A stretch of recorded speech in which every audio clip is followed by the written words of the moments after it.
Ladies and gentlemen of Knucklehead Nation, welcome to our Stipe Miocic versus Francis Ngannou 2, the rematch prediction. And I am live and super hyped up and excited to be with somebody I really enjoy.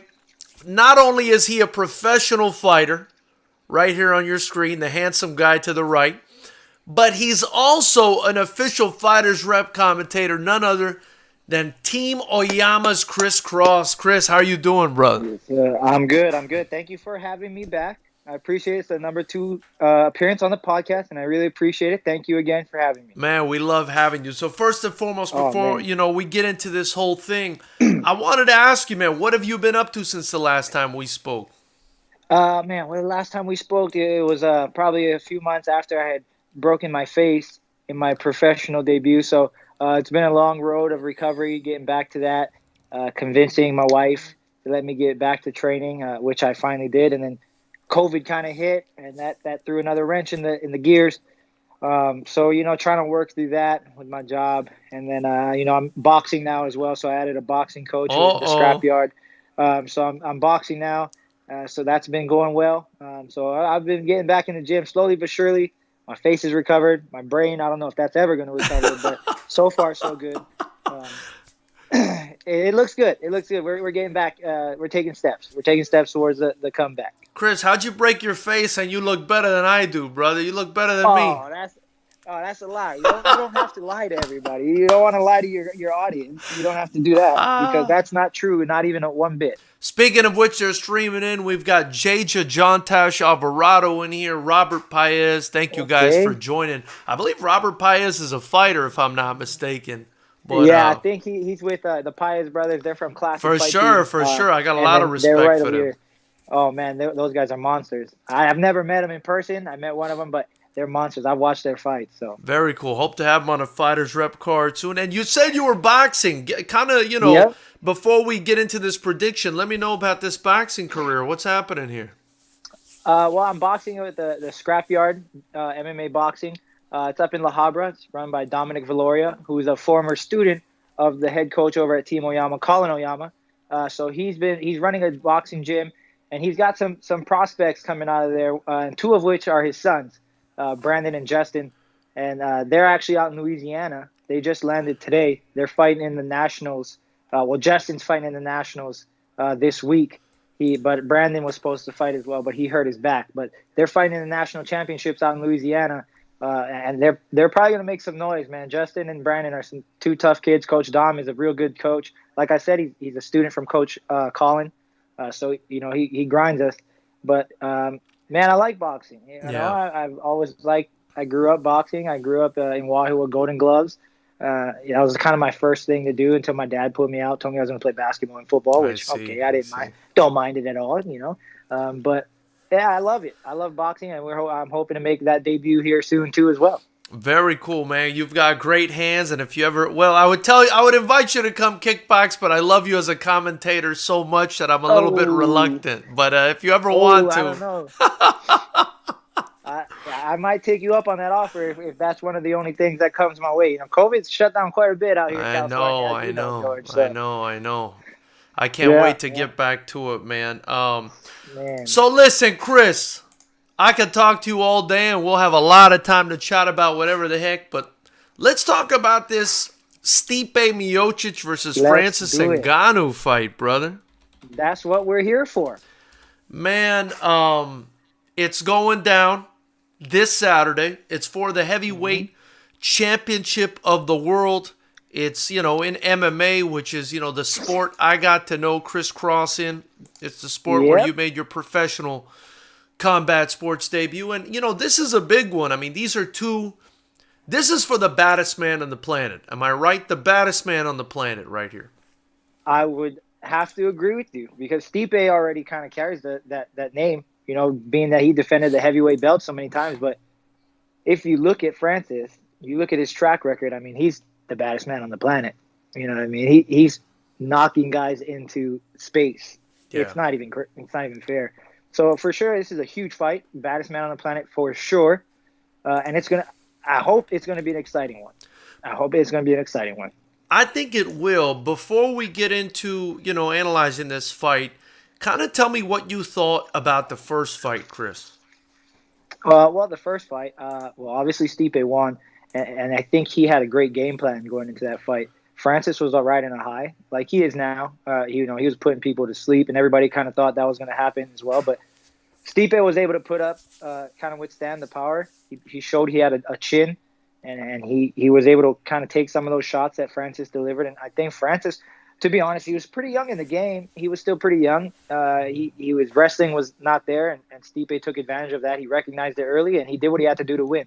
And in the sport that combat sports, that's what it is. It's about winning, whether it's by knockout or decision. A win's a win. When you look back on the records, it doesn't say win by knockout or win by decision. I mean, it does if you look into it, but the records is just 7-0 or 7-1 or whatever. So he did what he had to do to get the win and get that belt, and he went off back into Cleveland and fought some more fires, and he just did his thing. Dude, this guy's got to be the most masculine human being on the planet to not only be the heavyweight champ of the world, but also a firefighter. I'm not sure how somebody pulls that off, bro. No, it's crazy. My dad was a firefighter for so many years.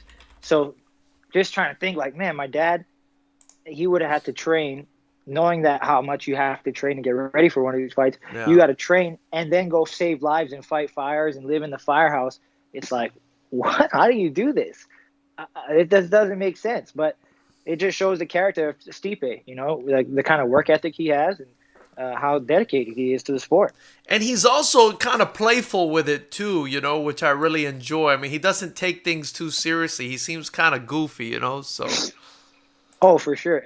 I think at the same time, though, George, like a lot of the critics or people who write about Stipe, they take that goofiness and they kind of say, ooh, CTE, maybe the brain's going a little bit. But yeah. I think you're right. I think that's just in his nature. Like, he's just funny. It's okay to be funny in the sport. You know what I mean? Like, it's all right to goof off like that. And I think he has a good balance there when he needs to be dedicated and get serious, and then when he can mess around and have fun. Like, if you see if you watch the what do they call it, the build up in the UFC YouTubes, they're messing around in his firehouse and they make him clean toilets with his belt on. It's crazy. Right. I disagree with those reporters, Chris. For me, the guy doesn't seem punchy at all, man. I think he's just got a goofy personality. He's always been that way. And it's amazing for me, right, the dichotomy between being a goofball and messing around like that and yet at the same time being such a consummate professional. I mean, since that fight with Francis Ngannou, Chris, this guy's fought 3 more times and won 2 out of 3 fights against Daniel Cormier, establishing himself as the premier heavyweight, the baddest man on the planet. You know what I mean? Oh, for sure. I think after he took out Francis, the only thing left for him to do was fight DC. And, we saw him lose, but then he came right back, bounced back. Again, speaks to his character. He bounced right back, figured out what he needed to do, and he got the win. And he got the belt back. So, a lot of people talk about him being the greatest of all time. It's hard to say he's not, especially when you're in the heavyweight division. Right. You've got the most title defenses. You've beat all these greats, so you've shut down so many up-and-comers. It's hard not to say he is the greatest of all time. But this may be a topic you want to bring up later, George, but we talk about John Jones coming to that division. We're going to have a whole different story. It's a different story. I mean, before we get into John Jones, for sure, that's something we need to talk about, Chris. Stipe, you talk about him being the greatest of all time in the heavyweight division, for sure. And look, I think we can all be honest enough with ourselves to where if you're the best in the heavyweight division, then you're the best, period, right? I mean, there's weight classes for a reason. So, but that's semantics. My point is, the best heavyweight to ever do it, Chris, and yet he's going into this fight as an underdog against Francis Ngannou. Yeah. And I also believe he was the underdog in the first fight. And my question to you, Chris, and I'm going to read off some names here, is he's beaten the likes of Roy Nelson, Joey Beltran, Gabriel Gonzaga, Mark Hunt, Andrei Arlovsky, Overeem, Verdum, Dos Santos, Ngannou, and Daniel Cormier twice. I mean, at what point does this guy earn the respect of the odds makers in Las Vegas, of the fans of the sport, in order for him to go into a fight not as the underdog against the guy in Francis Ngannou? I guess what I'm trying to say is I understand, but I'm a little bit surprised that they're still, counting him as the underdog in a fight like this. Yeah, I mean, I'm surprised too. I'm surprised because the names you just rattled off, those are legends. Yeah. I mean, it's legends. Granted, he went 1-1 against DC. He got it back, but it's crazy to see. And we could also say, we could say the Vegas odd makers might be a little behind in the sport. You know what I mean? They might be riding the hype with everybody else, seeing Ngannou knock all these guys out. So they might be riding the hype a little bit, which, obviously that's why he's the underdog. But for Stipe, he's got to go in here and make a statement, I think. But who knows if he even continues after this. This might be the last one for him unless, John sparks an interest in him. But he's shown that he'll sit out and wait for his fight that he wants. Right. So it's tough, especially, I guess now I'm thinking about it, he does have a long layoff. He's gotten older. Supposedly Francis has gotten better, which is what everybody's saying. Right. But we won't know that until they fight. So, I guess with that long layoff, Francis has been active. Maybe he is the underdog. Maybe. Yeah. Yeah. I think I was looking right before we started, Jordan. I think he's like plus 128. Yeah. Not a bad bet if you're a betting guy, which I happen to be. So. For sure. Look, I totally understand why people think Francis is going to win this fight. I think it's a very close fight, to be honest with you, Chris. It's close to a 50-50 fight. So I understand that, at least in my opinion. So I wanted to ask you, what, based on what we saw in the first fight, which I think, tells me a lot. What do you see from the first fight, and how do you think it kind of plays into the second fight, if at all? Well, like we were saying, Stipe took a lot of shots from Francis in the first. If you watch it back, he did get hit. Yeah. So the first thing we're going to have to see is if his chin holds up now. He's gotten older, So we got to see if now his chin's going to hold up against Francis. If that happens and he's able to execute what he did, I honestly think, I agree with you 2,000%. The first two rounds, it's close. It's going to be a good fight. If it gets past the second round, I think we see Stipe implement his game plan of wrestling, kind of grinding Francis out, and then I think he runs away with it. But we do got to see if he can withstand his shots first, and then he's going to go on to implement his plan. Then we get to find out if Francis really did get better at wrestling. Yeah. Because we honestly we haven't. His last fight was Rosenstruck, and that was all of 5 seconds. Wow, man. Wow. You know what I mean? So we didn't get to see if he got better. All we hear is, he's gotten better at wrestling. But I think after the second, we'll really get to see where Francis came, where he's come from as a fighter. If he's gotten better wrestling, if his cardio has gotten better. So first 2 rounds for sure, man, a lot of answers, a lot of questions. Yeah. A lot of questions that are going to be answered. It's going to be crazy. It's going to be crazy. I agree with that. It almost escaped my mind. I don't know why, that he is the kind of guy to get tired after, the first couple of rounds. I do believe carrying all that muscle and being so aggressive does catch up with you early in a fight. And I don't know why I didn't even think about that. What I'm kind of thinking about, Chris, is, I'm looking at the first fight and I'm thinking about it the way you're thinking about it. What I noticed in the first fight is, besides the fact that Stipe's wrestling is on another planet, right? And we got to see how far superior. Right, and we got to see if Ngannou caught up or not. I think the boxing is so important in this fight, right? Because we saw what Ngannou did to a kickboxer in Rosenstrike. But I feel like kickboxing, right, is totally different from boxing. And Stipe is a Golden Gloves guy. You've got some experience with that. Tell me what you see as far as the boxing game goes in this fight. Because I'm seeing that Stipe has the technical advantage, but this guy, Yep. he's got that one hitter quitter in the pocket all the time, ready to pull it out on you. I'm saying, I know. Well, but I mean, did we get to see him against Rosenstruck? It was 6 seconds. You know what I mean? We didn't. Rosenstruck Right, barely even threw a punch. right, It right, was, right. Stipe just came out. I mean, Stipe Francis just came out and kind of let loose, and he hit him with that crazy power that he has. So the other thing too, and I just thought of this. I don't know why. Um, it's a smaller cage, so Stipe's got to navigate this smaller cage, be able to keep the distance from Francis and those hammers on his hands. Right, And boxing, I think, is going to help him. But I mean, you only got to get hit once. In this sport, you only have to get hit once. right, right. And we saw it happen with Curtis Blades and Derek Lewis. I mean, and actually, Derek Lewis is a good example. There's a lot of fights where he's losing, and that last round, he just so happens to connect, and it's perfect. And the power that guy carries, they go to sleep. Right. He's losing the whole fight, and they go to sleep. Is he going to be able to carry that same kind of power into the third, the fourth, the fifth round? We'll see. But Stipe does need to navigate a smaller cage because they're fighting at the apex there. Yeah. Cage is much smaller. And I think it could play to his advantage because now he can close distance and wrestle, or it could play to Francis's advantage where, he doesn't have to chase. He doesn't have to hunt down Stipe. He's going to be right there. He can have his back against the cage and unleash like he did against Rosenstruck.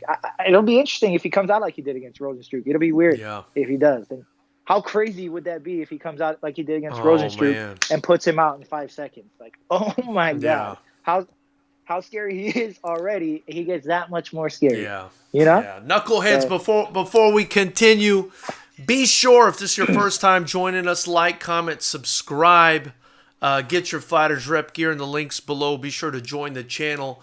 Be sure to follow Chris Cross on Instagram and follow us on Instagram at Fighters Rep. Chris, what is your Instagram handle, just in case?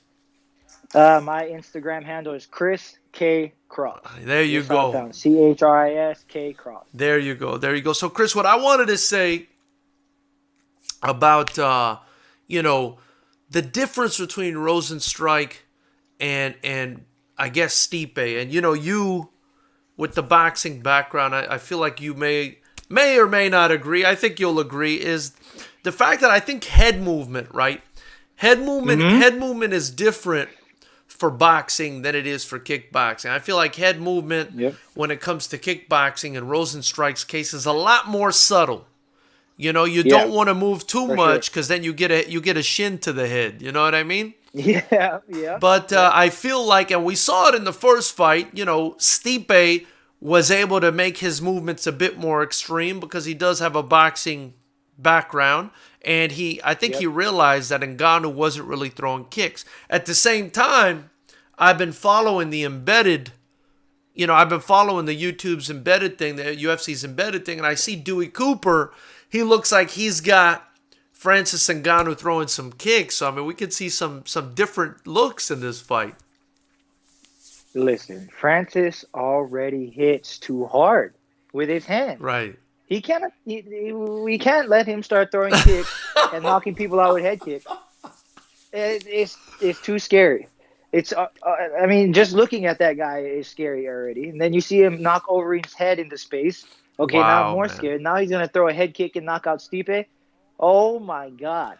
It's terrifying. Could you imagine he starts head kick knocking people out? I mean, it's a wrap if this guy starts kicking people. Oh, I don't want to. And if he learns how to wrestle and he learns how to stand back up, oh, my God. John Jones might be in trouble. Right. Oh, my God. Chris, I got to ask you, man. You would know a lot about this. I mean, some guys are punchers. Some guys are kickers. From your experience, somebody who could generate big power with their punching. Can they be taught to kick with the same sort of, I guess, relative power as they punch, or do you find that guys typically have one or the other, I think you can teach them to. Wow. Because when you punch, obviously, you got a lot of guys that you work with. You see that, when you punch, it comes from the ground up, comes from your hips. You're turning your hips. And if you saw, I think it was Vasily Lomachenko. He was kicking pads out there at Tiger Muay Thai, just messing around in one of his camps, and he was saying it was his first time kicking. Do I believe him? I don't know. I don't know if it's right. He might be a liar, Yeah, but yeah. whatever. He was kicking the pads, and I was like, yo, he's kicking pretty good. He's turning his hips and everything. So that's a elite level boxer that never threw a kick before. Okay, let's say we believe that. And if that's true, he was generating some crazy power. So when you punch, it's a lot in your hips anyway. Yeah. You know what I mean? You turn from the hips, and almost the same thing as when you kick. So I think you can teach people to kick with the same power that they punch with.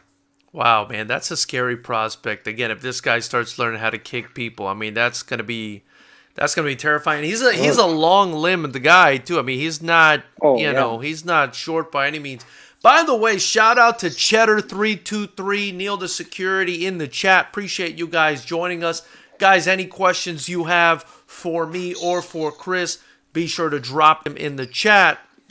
And it looks like they, Cheddar has asked a question. He says, do you guys think if Stipe comes in a little more lean like he did on his last fight with DC, that it'll help him against Francis this time around? If he survives the first round, he will outlast Francis. So he's wondering, Chris, will coming in lean help him in this fight? And I've got some thoughts on this, but obviously we're going to let you go first, brother. Oh, me first? Always. It's beauty. It's beauty before age, brother. Oh, that's not true. That's not true at all. No. But is it gonna help him to be more lean? I don't think so.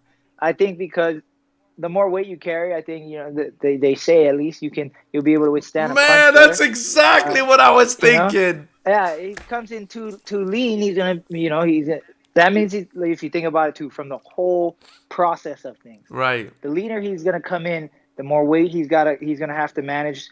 His diet will be different. The more weight he might have to cut at the end right there.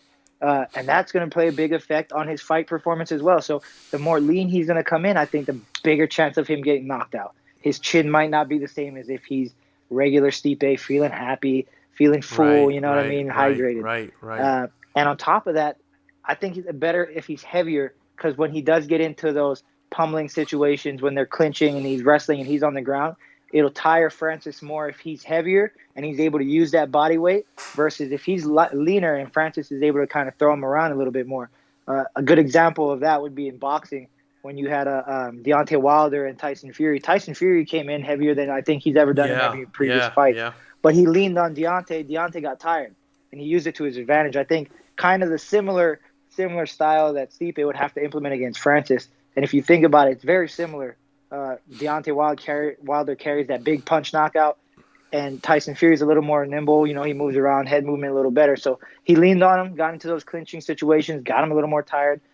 Sure, Deontay Wilder's costume was 50 pounds too heavy. You know what I mean? Don't start with that, please. It is what it is. It is what it is. Yeah, whatever. But yeah, a similar situation, and I think that's a good fight to look at when you think about Francis and Stipe, because again, Tyson more, I guess you could say, technical, like Stipe. And Deontay Wilder and Francis very similar in terms of knockout power. So I think for sure the heavier the better. You know what? You can't tell me otherwise. You know what? I wish I could argue with you on this one, man. This is that's the exact reason that I thought him coming in big and strong was the best bet, and it's the first reason you mentioned, which I think is the most important reason, the ability to take a shot, man, because, you know as well as I do, when these guys are dehydrated, man, their chins go the way of the dinosaur, brother. So, man, it's terrible. The chins and the brain. Yeah. So I agree with that. The only disadvantage I see with him being a bit bigger, and that's why I say, he's got to come in big and strong and athletic, is, the ability to slip, because I remember in that first fight, he was able to slip, move, and make Francis Ngannou miss. And I think when you're throwing as hard as Ngannou does and you're missing,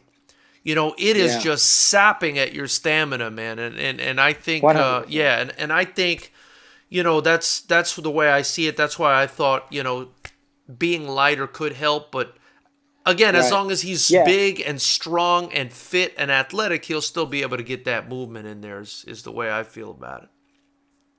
Yeah. Yeah. I agree. I agree 100% with you. 100%. I think. I mean, just to play devil's advocate, George. Yeah. Maybe if he is lighter, he moves better and his cardio is better. Like Cheddar was saying, he'll be able to take him into those deeper rounds, take him into the deep water. But I think he'll have that in his arsenal regardless. He's a hard worker. Yeah. This guy's a firefighter, full-time firefighter, and a UFC champion. So the cardio and the endurance and the hard work you got to put in to get to those levels, I don't think will be a big deal. I agree, man. I think this is going to be a great fight. No, yeah. Are there any other sort of outliers or attributes or anything else, any other factors that make you lean towards one guy or the other that maybe we haven't touched on? Oh, I mean, we talked about the cage. Um, Maybe the long layoff. We touched on that a little bit. Stipe's long layoff. Yeah. The last fight he had was DC, wasn't it? Yeah. Yeah. The second DC fight. So that's a long time to be away from the cage. And different fighters talk about it, and different fighters say that it exists, and some don't. Well, I mean, he last But- fought August 15th, 2020, Chris. So it's been Oh, okay. it's been what 7 months, 8 months. It's not Right. not horrible, but Yeah. But a lot of fighters say ring rust is a thing. Some say it's not. But Francis has been active, so Francis has been in the cage. Francis has been getting his time in there, which is why I think a lot of people say he's gotten better. well, it actually it looks like see. Francis's last fight was Jairzinho, right? It would have been Rosenstruck. Yeah, Right, yeah. but it was more recent than Stipe, right? No. It looks like Stipe fought more recently in August of 2020. Francis has not fought since May of 2020, and before that, Stipe fought in August 2019. Francis in June of 2019. So in the past couple years, it does look like. I mean, they've each had one fight in the past couple years. Actually, Francis has had a couple because he had fought Velasquez in 2019 as well. But Stipe has been more. He's been out there more recently, so they both had a bit of a layoff. Well, I'm just gonna blame that on the whiskey. And I'm gonna take a sip. It's all good, brother. Cheers, man. I love it. But the other thing, Stipe is older, right? And I'm not wrong about that. No, one, you're I not. don't think. You're not. Yes. Not. Let's take a look Stipe here. is definitely older. Yeah, let's take a look. Stipe, 38 years old versus Yeah. a 34-year-old Francis Ngannou. I mean, Man. not a spring chicken at 34 years old, Chris, but Well, his physique and look would beg to differ. right. I mean, Because that guy is, whew. But Stipe, they say Father Time's undefeated, right? yeah, You never know when you're going to get the touch on the shoulder, and he says, hey, listen, time to hang him up. And this one might be the one for Stipe where, it might be the one where Father Time says, this was the last one, man. Like, you can't keep going unless you want to get hurt. So that's another question that we have to answer. right. And I do think there's a huge difference between 34 and 38. Being a 38-year-old myself, I do think there's a significant difference. That's for sure, brother. I don't think so. No, I think 38 is the new 24. Well, that's the way. And everything I just said about Stipe, That's the way and he's going to look young and spring, and he's going to win. Well, hey, By knockout. I feel young. I just do feel like 4 years is definitely an advantage. And I will say this though, Chris, I feel like heavyweights last longer. And I feel like heavyweights. We saw Vladimir Klitschko dominate into his 40s. You know what I mean? Mm-hmm. We're seeing Stipe Miocic. We just referred to him on this show today as the best to ever do it in the heavyweight division. 38 years old. Yeah. And you'll see a lot of that, I think, in the heavyweight division over time. Excuse me. Yeah, I definitely think heavyweights last a bit longer. Thank you so much. By the way, just got my whiskey as well, so cheers to you, brother. Oh, perfect. Cheers. So, I do think heavyweights last longer, but yeah, man, 38 years is a long time. We'll see Yeah, what especially being in the happens. fight game. Yeah, Yeah. yeah, and taking big shots. And you know, a lot of people thought that Stipe got knocked out by Cormier in their first fight because of the shots Be- that he'd taken from Francis before, right? Yeah, absolutely. And that's a common theory, I guess you could say, Yeah, around the fight world is that he did take those shots and he didn't have that long of a layoff between those two fights. And I mean, if you look at it, the punch, I guess you could say, wasn't that he didn't wind up or anything. He kind of just limp armed out of that and hit him with the right yeah, hand. Um, but at the same time, Stipe didn't expect it. So the ones that you don't see, the ones that you don't expect, that you don't brace for, are always the ones that put you to sleep. yeah, And yeah, I don't think Stipe was ready for that one at the same time. So maybe all of that together could have been it, but I don't think you can take away from what DC did. no, DC no, even yeah, said like he saw that hole in his game and the team exploited it. So I don't think you take away from it and say, oh, it's because the Francis. That's like when you open up a bottle and you give it to me and I try to open it, I give it to you, and then you open it, I say, oh, I loosened this for you. Like that's not that's the same thing. You can't do that. You yeah. can't take away from what DC did. DC opened the bottle. That So reminds me, I got to share this with you, brother. That reminds me of a joke that my grandfather told me. May he rest in peace. He was a man that used to wear this hat I got on. He used to wear this hat.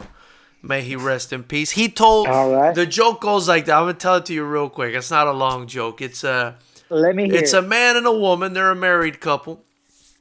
Okay. And he told me this joke in Arabic too, by the way. It wasn't even in English. He didn't speak English. So he said Wow. it's a married couple. And Okay. the husband wants a pickle out the pickle jar. So he Okay. opens the pickle jar and he's got his fork and he's swirling through the pickle jar trying to stab the pickles, and he just can't get it. He's going and he's going and he's going. It's just swirling around. It's swirling around. It's swirling around. He can't get the pickle, Chris. He just can't do it. Finally, his Okay. wife gets tired of it. She grabs it. She takes the pickle jar from him. She stabs it on the first try and pulls the pickle out and hands it to him. And you know what he tells her? What? He says, well, I made them dizzy for you. I mean, same concept. It's kind of stupid, but I really enjoyed that joke. So anyway. No, I love it. I love it. You got to tell it. Well, you got maybe off air. You got to tell it to me in Arabic. I want to hear it. Oh, my goodness. Arabic. But anyway, we brought up DC, Chris. We brought up DC, and you cannot bring up DC, who's an absolute legend, without bringing up his arch nemesis, Chris, Johnny Bones. who just moved up to the heavyweight division. He's looking a little bit chubby, but he's also looking strong at times. I'm confused. You tell me what you think about this entire situation. I think John Jones is by far, and I don't think anyone can even argue it. Yeah. If he comes into this heavyweight division, aside from Francis landing the one-shot knockout blow, he dominates the division. But now here's my little caveat. John Jones was John Jones because he was able to go party, right? He was able to go, let loose. We'll leave it at that, and a little bit of whatever he had to do. We're gonna let that go. But I think that's a part of what John Jones, or what made John Jones John Jones. Yeah. Like if you look at every single great athlete in history, Michael Jordan, they say they had a gambling problem. He was over it. He made stuff up in his head. That's a part of John Jones, was all of the partying. So that probably contributed to his greatness. Him moving to heavyweight now and not being able to do that, or not being able to do that, we'll see if it's the same John Jones. Well, wait a minute. Why can't he snort? Why can't he engage in whatever he wants to engage in as a heavyweight? I'm not following you, Chris. I mean, listen. The UFC would say stop. Uncle Dana, being his boss, would say, "Listen, John, we've had enough of you in the news. Okay, Yeah. we're tired of seeing you in the news. Let's relax for a little bit and make a lot of money. For me, say no more, Dana. I will throw away whatever you need me to throw away. You give me all that money. Yeah. Say no more." But for other people, it's tough. I mean, you see it even in the NFL, man, you got these prospects coming out of college. Listen, dude, stop smoking weed, and you're gonna get drafted in the top 10. Right. You're gonna make crazy millions of dollars.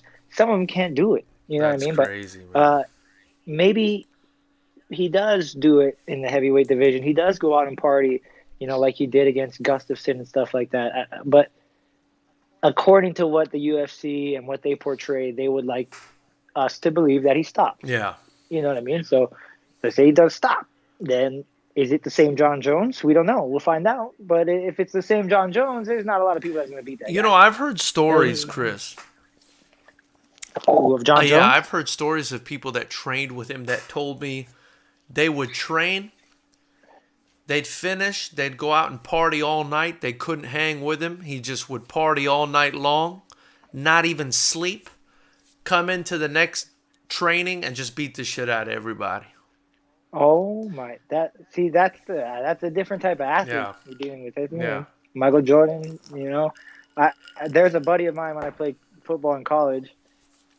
He got drafted to the Carolina Panthers, but we'd literally drink until 4 o'clock, 5 o'clock in the morning. We'd have weights at 6. He'd show up to weights at 6, walk around the weight room to stay away from the coach because he smelled like straight Captain Morgan. And he'd come to practice and slip on Vans, and he's still drafted to the Carolina Panthers. It's just, he's special. He was a special guy. Yeah. You know what I mean? And those guys exist, and John Jones might be one of them. Yeah. Well, he is. He is one of them. I can't say might. He is one of them. Do you think he's the best? Do you think he's the best to ever do it? I mean, what do you feel about John Jones, Chris? I want to know where you're at about John Jones. Yeah. If he asked me, he's my favorite fighter, first of all. Wow. So I'm biased. Okay. I don't care. Okay. Whatever. I'm biased. But yeah, he is. His only loss is a disqualification where he was beating the brakes off this dude. I remember that. He beat him up so bad he got disqualified. I remember that. He was doing the 12 to 6 elbows or something like that, I believe it was. Yeah, it's against the rules, but that's his only loss, man. Yeah. He's beat you talk about the names that Stipe beat. John Jones has beat more probably legends than that. And DC wasn't even close, man. I mean, DC he's beaten DC pretty handily. You know what I mean? And they talk about him being one of the best ever. So, we gotta see if he comes to the heavyweight, dominates like he did at light heavyweight. I don't think there's a question. There's no question. You can't argue it. Do you hold the fact that he was popped for PEDs against him in that assessment? Because I'm going to be honest with you, I do. I don't. That kind of stuff for me, it bothers me. It bothers me as a promoter, as a fan. It bothers me. We got to start testing some of the fighter reps, guys. We got to start testing. Hey, they get tested. The CSAC tests them. Yeah, you're right. You do. You do a good job of keeping all of that right within the rule. You do. But no, I don't, because when he got popped, a lot of the guys he was competing against were doing the same thing. You know what I mean? Vitor. You can't tell me that Vitor. Mohawk Vitor, like Chael used to call him, the TRT Vitor. TRT Vitor, he was so scary, man. Yeah. He's like the same as Uberim. Right. Those guys, if you give them all the TRT, I think Uberim beats Francis. Yeah. Maybe, you know what I mean? But yeah, I think the guys John was fighting the same. They're doing the same stuff, maybe. Yeah. Or from what we understand, So then in that era, Dan Henderson, he got popped. Lyoto Machida, he got popped. These guys have all been popped. So it's hard to say, John did it, so we got to take away from his credentials. Yeah. Well, but to play devil's advocate, those guys aren't considered the best. I think that's why he's under more scrutiny, especially considering the fact that, it was for the DC fight. You see what I'm saying? That's why I kind of hold it against him. I mean, I'm not saying that had he not done whatever he did, he wouldn't have still won. I just don't know. For me, whoever did it, a cheat's a cheat, and I don't like it. That's kind of where I'm at. You know what I mean? I agree, but hey, to me, it's the Lance Armstrong situation. You know what I mean? They tried to give the what do they call it? The Tour de France. I think I said it right. Tour de France. Um, they tried to give it to the guy who was the cleanest, and they had to go to like 16th place to give it to the guy who was clean. Like, okay, so if he's competing against the same guys, and none of these guys, he obviously just beat them. Right, right, So right. you know what I mean? It is what it is at that point. So I beat these guys; they're still cheating too. so So what you're I'm saying better. is the greatest light heavyweight of all time is Vladimir Matyushenko, is what you're saying. That is boom. You read my mind. That's Chris, it.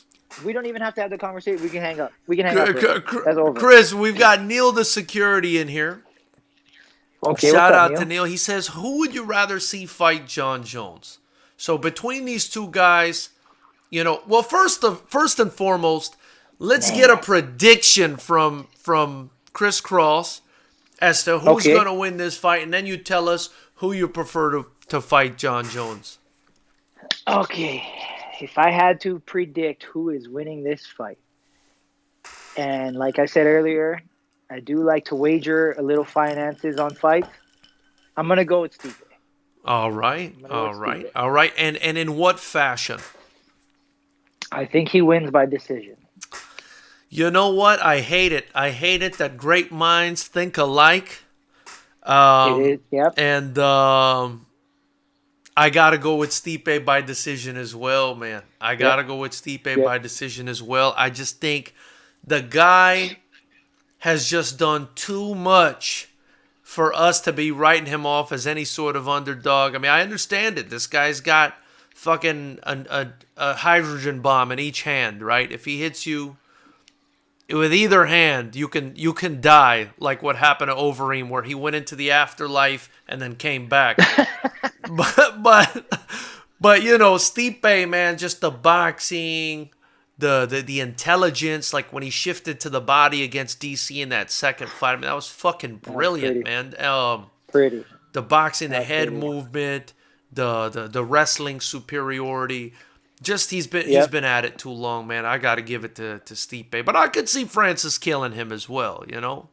Oh, for sure. And I like that you did that, George. And I like that you said I can see just in case next week, if we do have another podcast and we come back and Francis sleeps Stipe, we're right either way. Right. If Francis wins first and second round by knockout, just in case.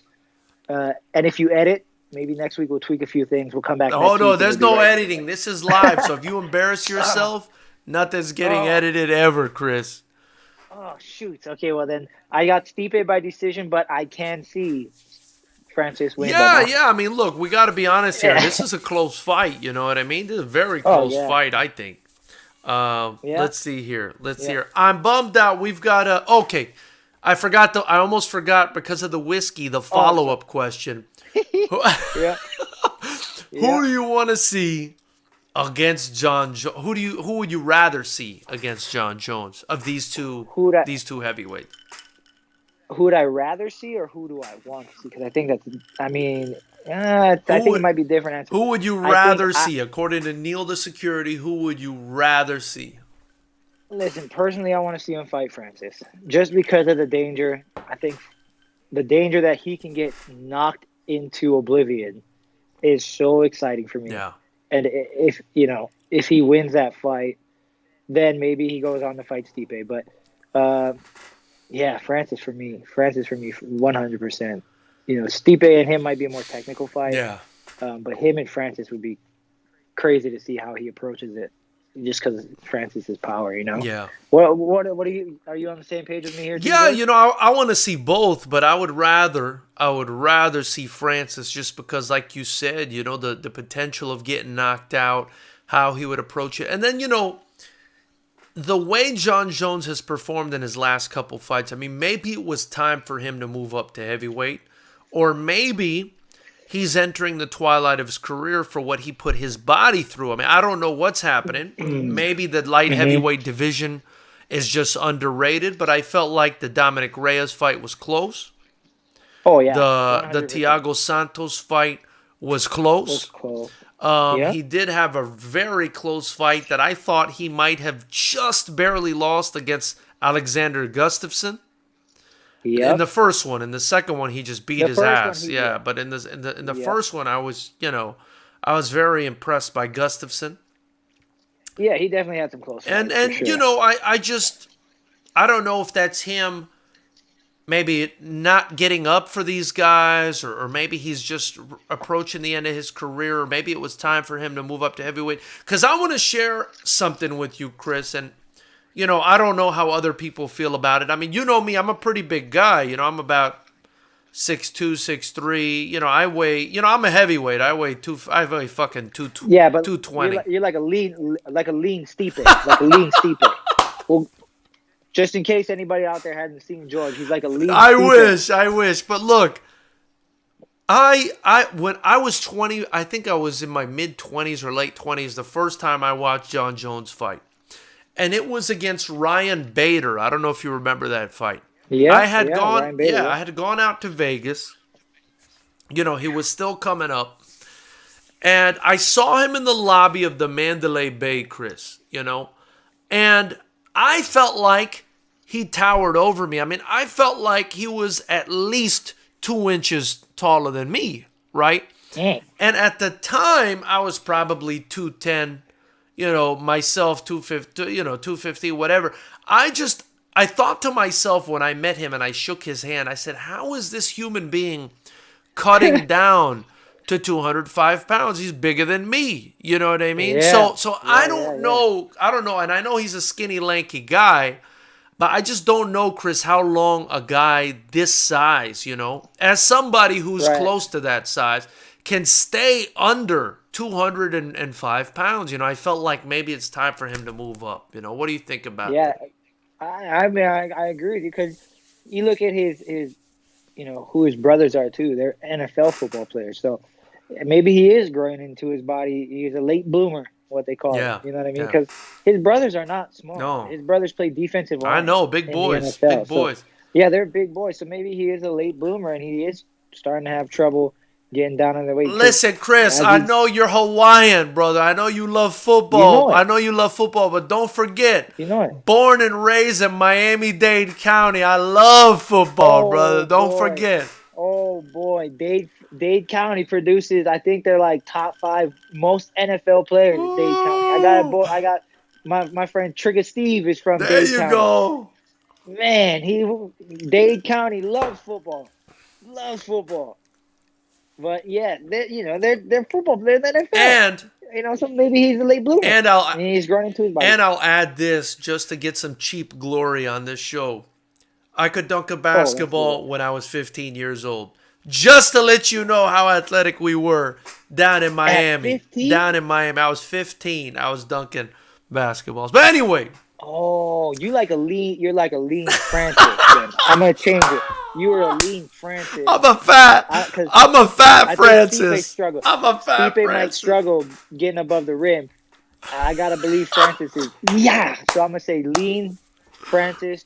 If anybody's wondering what George looks like from the neck down, lean Oh Francis my Ngannou. God. Oh my Lean Francis God. Ngannou. From the neck down, but Yeah. just to the hips, not below the hips, because I'm a married man, brother. I can't be. I'm not saying- You know how it is. The ladies love I'm not crisscross, but we can't. We can't go there. Chris. Oh, there you are. I thought I lost you for a second. No, you still got me? Yeah, we hear you good now. Perfect. We hear you good now. So James 2774 is in here. And again, guys, any questions, any comments you have, you could drop it in the chat. He said Stipe did get the hardest fights and fighters. I'm not so sure Jones will be spectacular at heavyweight, to be honest. And, that kind of brings us back to what, we were talking about here, Chris. His last few fights, the performances were a little bit underwhelming. I don't know if this guy's grown out of that division or he's just slowing down. What's your thoughts on why? Or maybe the light heavyweight division is just stacked. What are your thoughts on why he didn't perform as well as he usually does in his past couple fights? Well, I think he talked about it on Rogan's podcast, and I believe him. It's hard to get up when you're at the top of the hill. It's it's hard to want to keep climbing. It's those young wolves that are climbing the hill, that are grinding every day, that got the hunger in them. The bullseye is on his back. There's no bullseye for him. He's not shooting for anything. So I do believe it was harder for him to get up for those fights. And now coming to heavyweight, there's a bullseye on somebody else's back. I mean, you saw what he did. Uh, Gustafson's a good example. Gustafson took him to the edge in that first fight. In the second fight, he said, "Okay, well now I got to get up. I got to wake up. I got to train hard for this dude." And you saw the outcome. So I think when he puts his mind to it, I think when he he's got something to prove, like he will come into heavyweight. Yeah. I think he performs. Yeah. All right, man. Hey, I'm holding you to that, man. If he goes in there and embarrasses me, and embarrasses you, I'm gonna tell you about it at the next Fighters Rep event, brother. No, but I can see him kind of not performing at heavyweight. I see what you did there. I see Yeah. what you He did there. might put on too much weight. He might be slow. You Right, never right, know. right. So I see what you did there. just in case. Yeah. I think to be honest with you, guys like Thiago Santos and Dominic Reyes were probably a little bit underrated. I would also say he probably didn't get up for it. Probably wanted a new challenge after having spent so much time just dominating everybody, Chris. Kind of like, kind of like when Chris Cross steps into the Fighters Rep cage. He just dominates everything in his path. So I wish that was true. I would have a broken face. don't think I forgot about you, brother. Don't think I forgot about the way you fight. If you guys, by the way, if you guys haven't seen Chris Cross fight or commentate, you can do that on this channel. Go to our fights. First and foremost, look at Chris Cross's fight. Chris Cross knocked somebody out in like 7 seconds at one of the first Fighters Rep shows. And then, you you pulled. Yeah, I think that was my first one. You pulled. I think that was the first one. Yeah, you pulled the Francis Ngannou in that one, and he's been commentating at the last few Fighters Rep events. Chris, you were born to commentate, man, and you're just getting better every time, and I just can't wait until the next event to hear what you got in store for us, man. So I appreciate it. I got nothing but love and respect to you. Yeah. Hey, we have to give props to my partner, Blake Bulletproof Troop. The sad part is though, Blake looks to have moved to Tampa, Florida. Yep. I saw that. It's what me and my boys down in Miami used to call Trampa, but it's Tampa. I'm not gonna say why we called it Trampa. But it's pretty self-explanatory. And I'm not mad at it. But the homie moved to Tampa. I hope we can get him back. But I wish him the best in all his endeavors. But definitely, Chris Cross remains as a staple of Fighters Rep. I also wanted to say, at this time, I think it's a good time to shout out Christine Ashton. The person who, rest in peace, who passed away, who put me in touch with you and Vahan and sponsored the show. We lost her within the last year, and that was very sad, man. So I wanted to definitely, definitely show her some love, man. But anyway, I don't even know what we were talking about anymore. This whiskey's got your boy, in a trance. That's right what we're now. here for. That is what we're here for. So we were talking about John Jones. By the way, I wanted to talk to you real quick, and I love the fact that you're a boxing guy. I mean, I didn't even know you were this much of a boxing guy, because that's 90% of what we talk about on the channel. But before I shift over to that, because there's definitely some things I want to say about that. Jan Blachowicz, man. The new 205-pound kingpin. I mean, holy shit, power. Man. Polish power. I was going to bring him up earlier, actually, because when he was fighting Izzy, man, Izzy was towering over him. I didn't realize how big Izzy was. Yeah. Granted, Izzy lost, and Jan's a beast. But I'm like, Izzy is huge. So going back to what, was it Cheddar or the janitor said? Who would I want to see John Jones fight? Izzy style. Man. For me, that would be the ultimate. Do you think that's That would be gone the now, ultimate. though, that Jones went up to heavyweight and Izzy kind of got sent packing back to middleweight after that Jan fight? No, well, I mean, Izzy's pretty active on Twitter, and he says it's not dead. It's not a dead fight, and you can't, I mean, 205 or heavyweight. Yeah. A lot of people said Izzy can make a run at heavyweight if he wanted to, and you look at how big he is against Jan when they faced off. I mean, I don't see why he wouldn't be able to put on some weight and get to heavyweight. But for me, that would be the ultimate fight for John Jones. Yeah. Would be Yeah. it. That would be a dope fight, man. By the way, big shout out to Youngster 1320 who just donated $5 to the super chat.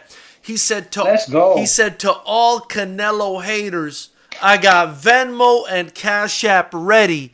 Put y'all money up, or are y'all too shook? I'm ready on IG. Youngster 323 Yo. Cash is ready, man. We definitely got to talk about Canelo, man. Listen, Chris. Billy Joel. Oh man, but before I get into that though, let me shout out a couple people in the chat. Robert Paez says, "Love that hat and your drink, LOL. Grandpa, rest in peace. Rest in peace, Grandpa, Grandma." And to all the ones that died, let's take a drink, Chris. To all the loved ones we lost, including Christine, Ashton, and all the family and all the ancestors, brother. All nothing but respect to them. Yes, sir. Cheers, my brother. So we've got Taz, THTZ. He says, and still. So he agrees with our prediction on this one. We've got our brother who's a member of the channel. Be sure to hit the join button, just $5 a month. Chris, these people get access to our live pay-per-view fights once the Fighters Rep events happen again. They get discounts to Fighters Rep merchandise in the links below. And they get to be part of the members-only meetings on the first of every month. Kirky Ivan is a member, so just hit the join button if you guys want that. And he says, and still, heavyweight GOAT, HR, US. I don't know what that means. I think that's a country or something, but he also agrees with us on Stipe. Rap Star Boxing Knowledge says respect from London. So big shout out to our brothers in London.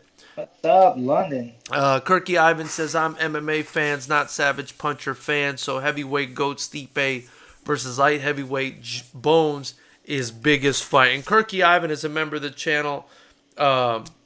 Chris, who is Croatian, but he lives in Germany. So we got a lot of international fans. All right. In here, for sure. Neil the security says, damn, youngster, you came in hot, dude. He says, yes, sir. And Neil Security says, oh, damn, he called me the janitor. Neil the janitor has a good ring to it. We're changing your name, brother. You the janitor now, bro. Let me explain what happened. Now, earlier, my nephew got a job. He got a job offer to be the janitor at LA Fitness. So I'm thinking janitor. So no offense, janitors are great. Janitors are great. You know, my nephew just got a job as a janitor. So I was thinking, man, janitor. And the whiskey. The whiskey. You know what I was thinking, Chris? Security, my bad. You know what I was, my bad. Chris? You know what I was thinking? I was thinking besides the whiskey, I had brought up, if you remember, the best light heavyweight on the planet, Vladimir Matyushenko, who was the janitor. Remember that? That too. Yeah. See, so you're welcome, Neil. That's your new nickname. I think you should start fighting and be the janitor. I love it. You're welcome. So, Chris, this is something I wanted to talk about. And, you know, like I told you, I put out content almost every day at 7 p.m. And we talk a lot of boxing on here. And, you know, you're prepping your boxing career. Your face looks better than your face has ever looked in its life. You know, I'm about to lose you to the modeling industry. So before that happens, let's talk some boxing. Youngster came in here downing all the Canelo haters because he already knows that I think that Canelo is the number one pound-for-pound fighter in all of boxing today. I'd like your opinion on that matter. Listen, now, when you say that, my brain automatically goes to devil's advocate. Who can I argue with this guy about? I got to put somebody here that I can say, no, he's better than him. But in this case, it's hard because my boy Lomachenko, you saw what happened to him. And if he didn't lose that fight, pound for pound, Lomachenko, I say number one. Yeah. But he lost. Yeah. Yeah. So I got nobody for you. I agree with you. Canelo is number Does one. Canelo is number Teofimo take the mantle? no. Where does No. Teofimo sit now, though? I mean, he beat Lomachenko. He did beat Lomachenko, but I think he's got a long way to go to get there. Canelo's gonna Canelo. Yeah, yeah. He's gonna do what he does. You know what I mean? And we saw it. The last fight, maybe not a good example because honestly I couldn't even remember the guy's name that he fought. But Avni Yildirim, live from Miami, Florida, brother. oh no! How can you can't do that to me, Chris Cross? You can't do that to me, listen, bro. But we gotta be realistic. Do you think he deserved that fight? You know what? He didn't deserve it, but this is something that I preach about every day on this channel, Chris. Okay, let me hear it. Boxing is completely toxic with regards to A-side versus B-side fights, and I hope it's something you never have to deal with. Yeah, I agree. A-side versus B-side fights, manufacturing records, preserving that undefeated record. You know, there's just for me, there's just no dignity in that. And Right. I think it ruins the integrity of the sport. And this guy, Yildirim, that he fought, this Turkish kid, Yeah. I got respect for anybody that gets in there. You know, I love the fighters, listen, you no know, disrespect. but no, he didn't deserve that fight. But the WBC, which is supposed to be the premier sanctioning body in all of boxing, Chris, had him as the number one WBC mandatory. Right. Right. Now, listen, no disrespect to my man out of Miami. I'm sorry. No, he's not even from Miami. You said he's from Miami. No, he's a Turkish guy, but the fight happened in Miami. Oh, got you. Yeah. But no disrespect to him, though. Yeah. Listen, you're right. Everybody who gets in that ring, 100% respect to him. But he should not have been in the ring with Canelo. But like you're saying, the WBC ultimately makes that fight, and it falls on their shoulders. But getting back to what you're saying, Canelo's number one, pound for pound. No doubt about it in my book. Yeah. No, I agree 100%. I do think he's number one pound for pound, and I think that's part of the reason Youngster came in here. Every time we make a video on Canelo, you know, people love it. And the other thing I wanted to say about Canelo, Chris, is he's a prime example of that idiom that people use where people say, if you don't have any haters, you're not doing it right. I believe this guy has more haters than anyone in boxing because he's the biggest star, not only the number one pound for pound, but the biggest star in all of boxing. Okay. And my point in saying that is, I made a video, I think it was yesterday, the day before. I don't remember because at this point the whiskey has completely taken over my soul. but I made a video where I was reading through the internet, you know, and boxing media is just an absolute disaster. All combat sports media, for the most part, is pretty bad.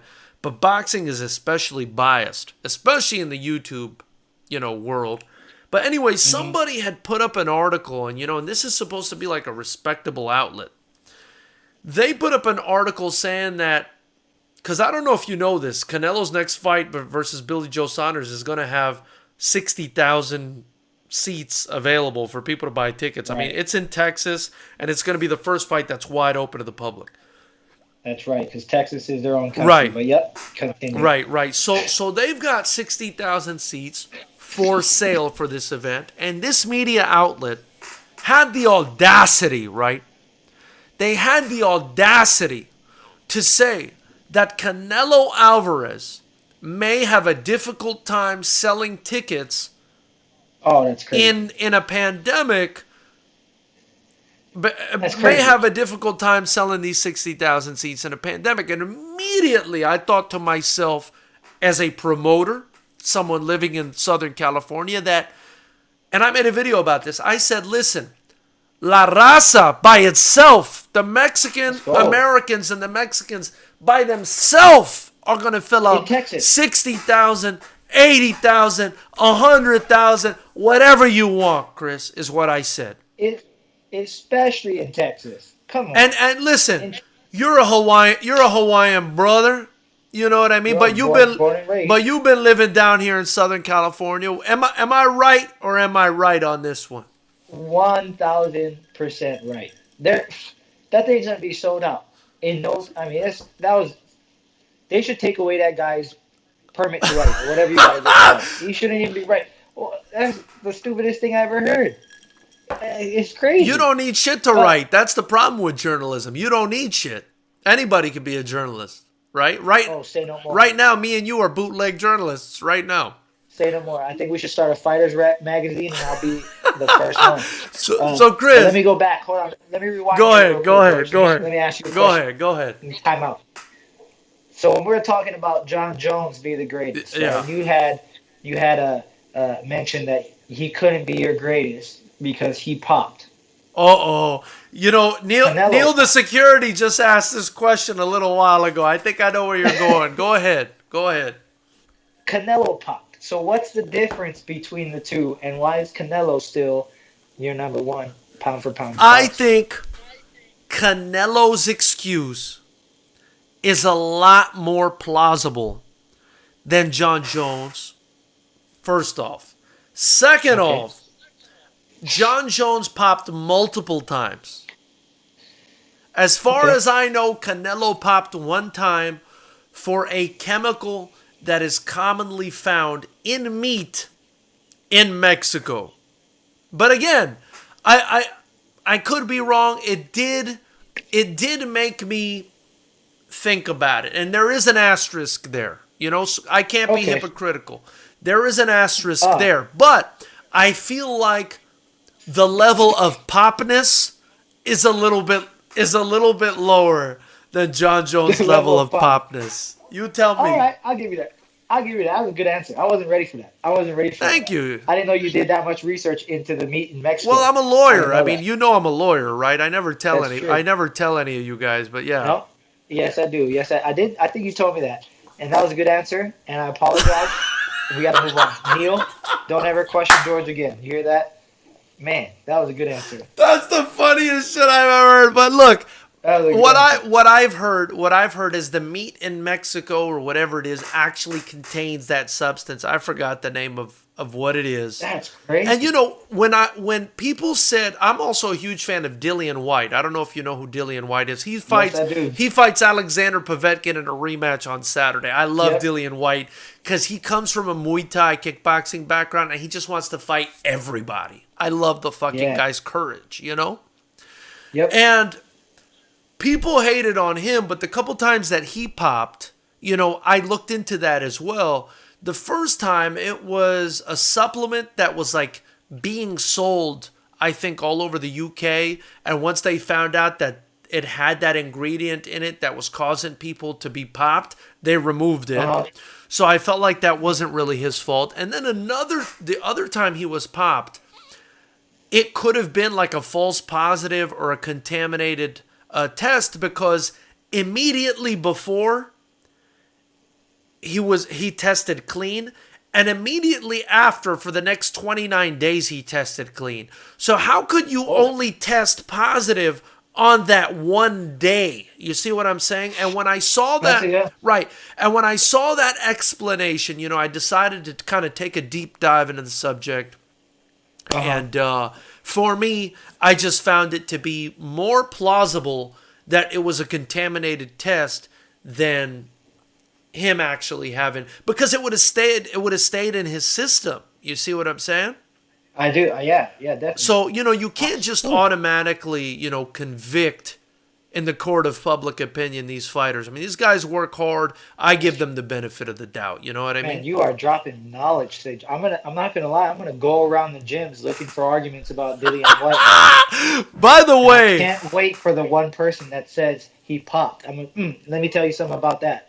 there you Man, go. I can't There you go. wait. By the way, shout out to Neil the security, aka Neil the janitor now, because Chris Let's go. Cross Change changed the your name. name, and if you don't change your name officially, he can knock you out one punch. I've seen it myself.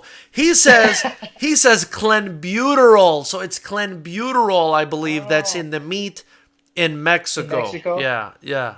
I Okay. believe so. Now, Neil, do you know what part of Mexico? Because I got to call my wife. We got to start booking some What? tickets. No, I'm just kidding. I was just kidding. I So, was just so kidding. um, what I wanted to say to expand upon what we were talking about, Canelo is. So I made Yeah, that video saying that I felt like La Raza by itself would sell out that entire fucking 100. arena in no time. No And problem. I pull up on the internet today, Chris, that the tickets went on sale, right? One day, I think in one day they went on pre-sale. I think just yesterday or whenever it happened. He sold 20,000 tickets in Oh my one God, in a day. day.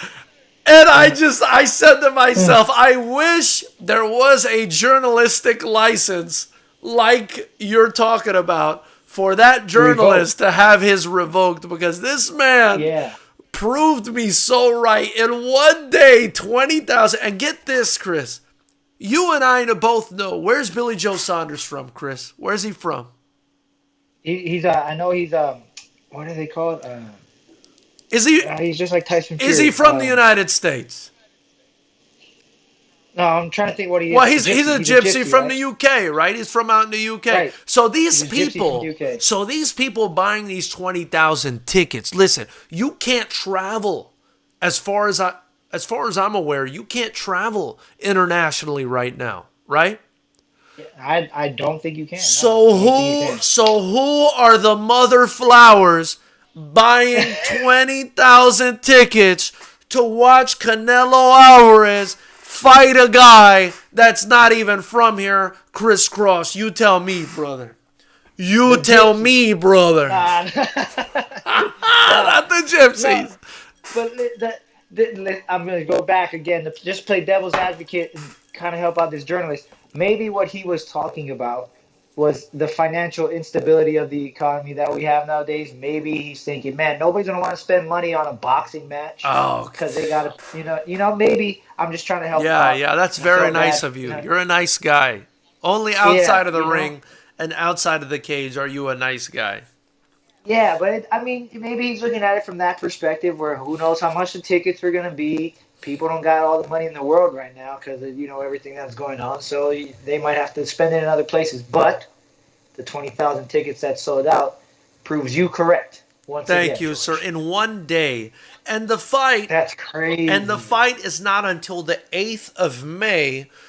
Yeah, So we've got another month and a half, and something tells me, Chris.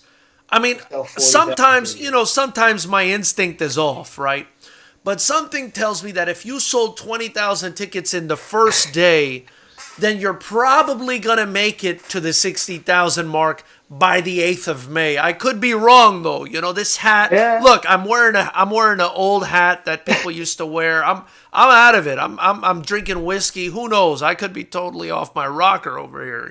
yeah. Listen, I mean, I'm not good at math, but the math would say that statistically speaking, that he would meet that 60,000 tickets in no time. Big shout out to my brother Youngster 1320 who dropped another $5 super chat, Chris Cross. He said, Let's go. all Canelo haters talk real big until you ask them to put your money up on the next fight. Then they go Man, quiet. Why is that, Chris? Why is that? You tell me. You tell me. I don't know, guys. I don't know. I think it's because they know deep down in their hearts that Canelo exactly. Alvarez is the real deal, brother. They just listen. You got to have something to do, and if you just agree with what everybody else is saying, that Canelo's the greatest, they don't have nothing to do. So when you hate on somebody, you got something to argue about, just like anything else. You have something to do with it. They feel like they can stand up and prove a point. But like you said, you put the money up, and I feel like this guy is very serious. I mean, he kind of coming in hot. Um, yeah, they go quiet because they know deep down inside Canelo is the greatest. It is what it is. Oh my God. But now I will say this: if there was a fight that I would put money up against Canelo, it would be this one. It would definitely be this one because Billy Joe Saunders is no punk. Yeah, yeah. If now hold on, youngster, before you start writing, I feel you writing. If I wouldn't do it, but if there was a fight, it would be this one because Billy Joe Saunders is no punk. Yeah, no, Billy Joe Saunders is going to be a tough fight. Yes. Let's go to the chat real quick. There's some hilarious shit going on here. Michael Oh, McLennan let's go. said, thought it was an interview with the kid rappers that wore their clothes backwards because I wrote Chris Cross. Oh No, my this is goodness. the real Chris Cross. Forget those guys. Those guys are Man. done and gone. Um, Yeah, yeah. Robert Paya says, David Benavidez is a threat, but nah, I like Benavidez anyway, like all fighters. Chris, Mm-hmm. again, you're a boxing guy, and I love boxing, man. For me, that's the most dangerous fight at 168 pounds for Canelo Alvarez. As much as Yep. I think Billy Joe Saunders is a great fighter, and I think he's more of a threat than Caleb Plant, who's going to be coming For up sure. after Billy Joe Saunders, I think David Benavidez, La Bandera Roja, is the real threat at And I think 168. Canelo and his camp knows that though. I think, and that's why you got Billy Joe right now. Then you got Caleb Plant. Like you said, it's all political in boxing. Right, And but I think here's the thing. Here's the thing with that though, Chris. And I hear what you're saying. Yeah, But my thing is, this guy has made it his goal now to unify the 168-pound division, right? So true, when you're true. doing that, who do you go after? You go after You the gotta guys go with the after belts.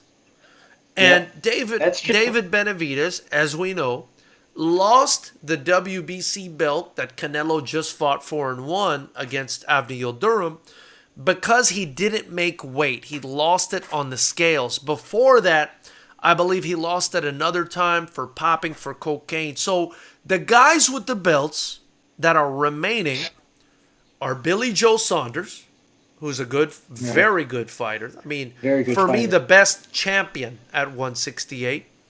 And Caleb Okay. Plant, who's the second best champion at 168. I do think the biggest threat at 168 is David Benavidez, Right. but I still think Canelo beats him. Your thoughts? Your thoughts? Oh, yeah, you're pretty confident saying Canelo beats him. I don't know if I'd be that confident. Yeah. I know I said earlier that Billy Joe would be the fight that I put money down on, but I take that back now and I would say Benavidez. And that one I might actually put up money for. Wow. I think that one's a lot more tough than Billy Joe, Yeah, for sure. Yeah, but you were so confident. I'm in that. listen. I'm very confident in Canelo because I feel like he's developed a style. Listen, there's nobody with that. Nobody has the defense of Canelo Alvarez right now. The best Yeah. defense I've ever seen in boxing retired when Floyd Mayweather retired. But I feel Right. like when, Well, he's not retired though. well, I mean, I think he is. I don't know. Who knows? But my point Yeah. is, when Canelo fought as a baby, fought Floyd Mayweather, he absorbed a lot of that Yeah. defensive knowledge. Yeah. I haven't seen anybody be able to stalk his prey, move his head, be that physically strong, and just be the total package. And then on top of it, we were talking about Stipe's resume. We were talking about John Jones' resume. Canelo Yep. Alvarez right now, Chris, has the best resume, hands down, in all of boxing. I mean, David Benavidez's best opposition has probably been Anthony Durrell, I think.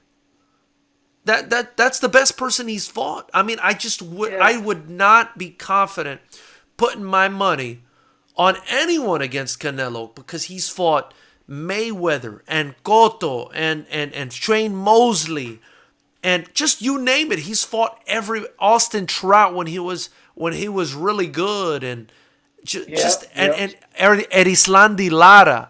And all these guys who are so good, he's just beaten all of them. Callum Smith, he made Callum Smith look like an amateur. He made Avni That Yildirim was crazy. look like horrible, We talked about it. He looked like he shouldn't even been in the ring. But at the same time, we talked about this guy earlier, Teofimo Lopez. Going into Vasili's fight, you look at Lomachenko's resume versus Teofimo's resume, kind of That's the true. same balance we're talking That's about true. here with, Canelo. That's true. That's true. And you see what Teofimo did with Lomachenko. There's just certain guys that have a certain style and they have a certain Yeah. mindset that it doesn't break them. They respect them, but it doesn't break them. Here, I think a lot of the times, like Canelo, you know, um, you go into that fight, maybe you might be a little broke already. yeah. Other than fighting Canelo, I'm fighting. This is Canelo. Like, Here's what I want to say. Here's what I want to say about the Lomachenko fight, though, and I want your thoughts on this, Chris. Okay, Lomachenko is not a natural 135er, bro. I true, mean, I true. mean, he fought Jorge Linares, who looked like he was 6 inches taller than him. He Yep, fought Luke Campbell, who looked the same. Teofimo Lopez is short for the division and was still taller than him and looked way bigger than him. So I yeah. give Lomachenko a lot of credit for Oh yeah. moving up and continuing to challenge himself. And I'll say this. I had that Teofimo fight a draw the way Andre Ward did. I thought that was a very close fight, hard to score, you know? Yeah, I had a draw as well, but the records would show Teofimo won. Right, right, right. And I agree with you. Yeah, Lomachenko did go up. He went up in weight, but like you said, those two guys you just mentioned, he beat them. And it's not like he got knocked down against Linares once, but outside of that, he wasn't in too much trouble. He was in real trouble against Teofimo. And he in those later rounds, I think it was sixth or seventh, he started to pick it up. He started to figure Yeah, out yeah. Teofimo a little bit. But in that last round, Teofimo came right back with the answer and he boxed. Even though his dad was telling him, look, just box, we got this in the bag. He came out and he fought. Yeah. And I think Teofimo still brought the fight to Lomachenko, even after Lomachenko had figured him out. So, yeah, for sure, Lomachenko is still one of my favorite fighters to watch. He's still going to be one of my favorite fighters. But every respect to him. But Teofimo beat him, according to the records. And his track record before Lomachenko wasn't great. Yeah. The fighters he beat before that wasn't great. So, kind of the same scenario going in. I will say, with I think Teofimo is a special talent as well, and so is David Yeah. Benavidez. So that's a fight I'd love to see, but I think Canelo. It's a few fights down. Yeah, but Canelo being the A side, wanted to unify 168, he'll have completed that when he beats Saunders, if he does, and Caleb Plant. And I'm not Caleb sure what he Plant. does after that. I'm not sure what happens after that. Who knows? Well, let me ask you with the Triple G fight. One of them was pretty close. Did what? Whoa, I can't remember if it was the first or second. But do you think he? I'll be honest with you. I thought he lost the first Triple G fight. Okay. I thought Okay. the second one I was okay with it, but I thought it was very close. I'll say this Okay. though, I think if they fight again, Canelo might even knock him out. That's the I way think I so too. feel about it. Yeah, I think so too. But at least we're on the same page. Great minds think alike. The first one was extremely close. Extremely For close. sure, for sure.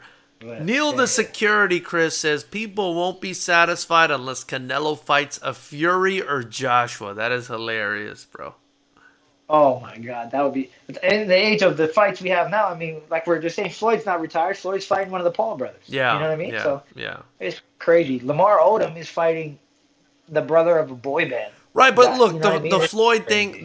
thing, I would say he is retired because Chris, nobody's going to sanction an actual fight with Yeah. Logan Paul Jake Paul. or Jake Or Paul Logan because they're in a different weight class, so it's not going to be a real fight. It's going to be an exhibition. You know A what I mean? few wait, he's a few weight classes. Right, above. right. He's like a So, yeah, you're cruiserweight right. versus a welterweight. So, Yeah, you're right. and then For sure. Neil the Security also says Caleb Plant kind of intrigues me, but he has no stopping power.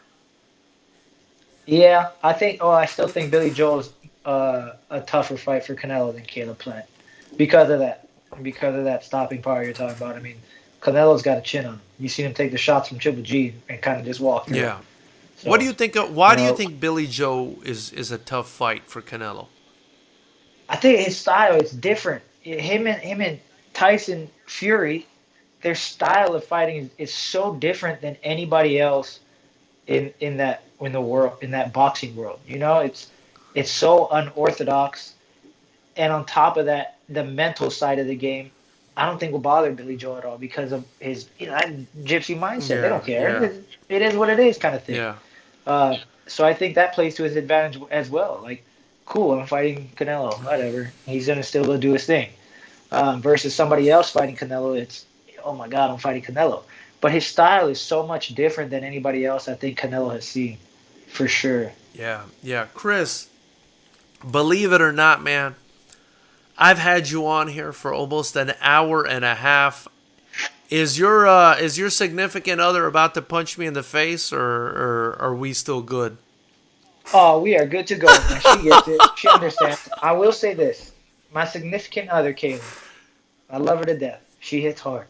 She I hits hard. love it. I love it. By the way, she has her own business. I want you to shout out her She does. business. I want you to shout out her business. We got to show entrepreneurial All right. love on this channel. I support all businesses, especially the small ones. So let me know. Yeah. Look. So I got the hat on. I Let me show know. you. I I got the saw headphones that. on. But man, so that's her business. It's baked by Kiani. You guys can follow her on Instagram. She does her grandma's recipe of banana bread Oh, from the Big Island. It got a secret ingredient that I can't tell you guys unless you guys pay me.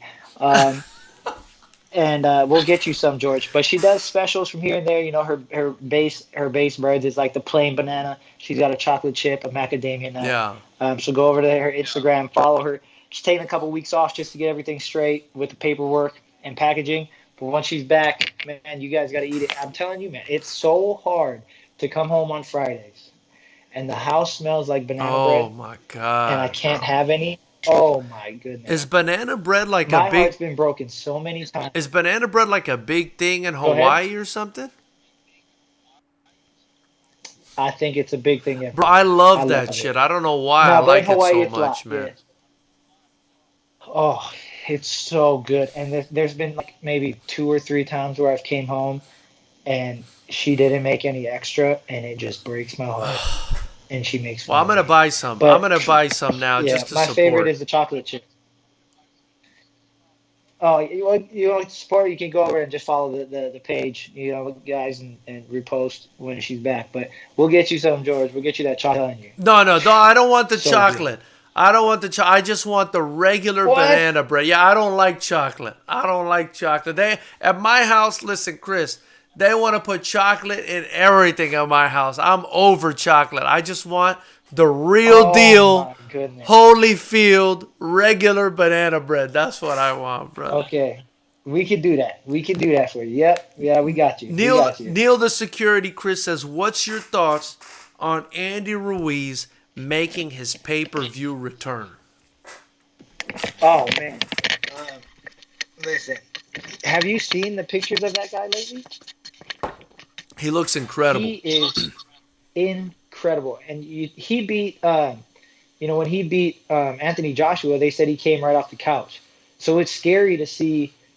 I mean, that second fight, we do you really count it? He made a ton of money, but it's scary to see what he's going to do now that he's putting his mind to it and he's dedicated, and it's showing now in his physique, and it's showing now in his training, the dedication he has. So Yeah, listen, I cannot wait because his hand speed for heavyweight is it's crazy, man. crazy, man. It's so crazy, and I think he's going to put it on full display.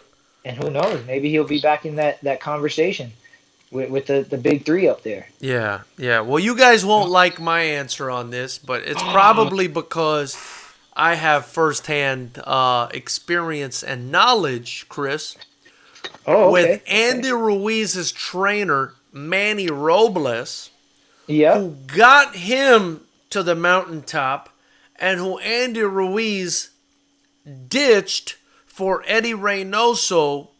And, now he's decided to dedicate himself. And I don't know if you know this, Chris, but Manny Hmm. Robles was Yep. right behind you in the VIP table at Fighters Rep 9 at the last Fighters Rep Really? event. I didn't know. See, I'm so focused on what's going on. I didn't notice. Manny, And I'm sorry. no, it's all good. Manny Robles was in the VIP along with Estrellita, who's his assistant coach, Edgar. They were Hmm. at the VIP. I invited Manny because Oh my I goodness. got to know Manny I actually interviewed him right after Andy Ruiz beat Anthony Joshua. He gave me Yeah. access, and that interview got like 40 or 50,000 views on this channel. Oh, heck yeah. And then I got to interview him again when they broke up, I guess, or stopped working together. And that video got like 150,000 views or whatever. Dang. And what I didn't like about this situation, Chris, was, this is the guy that got you to the mountaintop, you know? Sure. Yep. In the second fight, he comes in overweight. He doesn't care. In the post-fight press conference, he apologizes to Manny and his father for not having dedicated himself, for not having trained. Listen, you're a grown man. Nobody's going to make you come to the gym. You either come to the gym or you don't. You see what I'm saying? That's true. Yes, sir.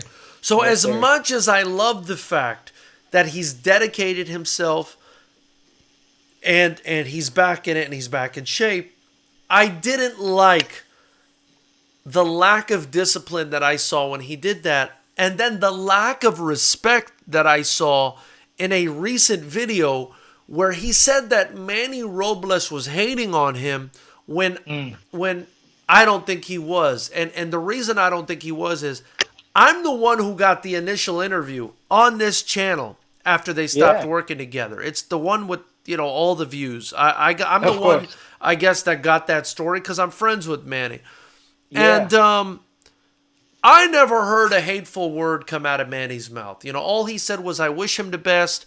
The guy didn't work as hard as he should have, which is something Andy Ruiz admitted to in that post-fight press conference. So when I heard Andy Ruiz in a recent video say that Manny Robles was hating on him, I thought that was adding insult to injury. Yeah. And listen, Manny, I'm sorry if you watch this, and next time I will turn around and shake your hand. I swear. I'm sorry I didn't recognize you. But my head coach, Dominic Valoria, actually brings his sons over to Manny's gym on Wednesday mornings to spar. So I don't hear anything but good stories and good things about Manny and how good of a trainer he is and how good of a guy he is. So obviously, from firsthand knowledge, he was not talking or hating on Andy Ruiz, especially when, you acknowledge it yourself. He apologized. I'm sorry I didn't. So, that's unfortunate. I might have to go back and change my answer. No, it's all good. Listen, I wish Andy Ruiz the best of luck. I wish every fighter the best, but I thought it was a little disrespectful. It didn't sit right. For sure. It didn't sit right with me knowing Manny as a man and having heard what he said because, again, I'm the one that we have it on this channel, what he said. And it just didn't sit right with me. Chris, we've been on over an hour and a half, man. I really appreciate your time today, man. It was a fantastic conversation with you. And so fun. And thank you to everyone. Time flies when you have fun. And thank you to everyone who joined us. Please subscribe if you haven't already. Like, comment, share this with your friends, and hit the join button. Chris, I want you to let them know where they can follow you because, you're the fighter. It's about you. I want to show you some love, so let them know where they can follow you and, Yeah, so it's on Instagram. My handle is Chris K. Cross. You can follow me there. Like we were talking about earlier, my wife's baking page, Baked by Kiani. If you guys could follow her, that'd be great. Bomb Banana Bread, you guys try that out. And then if I could just shout out a couple more of my boy. Of course, go for it. Floor is yours, Christian brother. Vasconcelos out in Vegas. Empire Hustle. If you guys want to follow his page, he's got dope gear. He's based out of Vegas, and then Native Apparel back home in Hawaii. He's doing some big things out there as well. So if you guys give those guys a follow, again, my handle's Chris K. Cross. Follow and do what you do. I appreciate you for having me on, George. Time flies when we're having fun and whiskey. Yes, brother. Yes, and all of you can. As California begins to open up slowly, you guys can look forward to another Fighters Rep event. It's going to be bigger and better than ever with Chris Cross as a commentator. Man, I can't wait to have you back in that commentator chair and and those are so fun, dude, and to just feel that atmosphere again, man. I can't wait. And Neil, the security, says he's changing his name to janitor first thing in the morning. So I'm going to leave you with that, brother. And if that blows up, you're welcome. I only take 10% of whatever you make. So Ladies and gentlemen of Knucklehead Nation, have a great night. Thank you for joining us. We'll catch you tomorrow. Yes, sir. Thank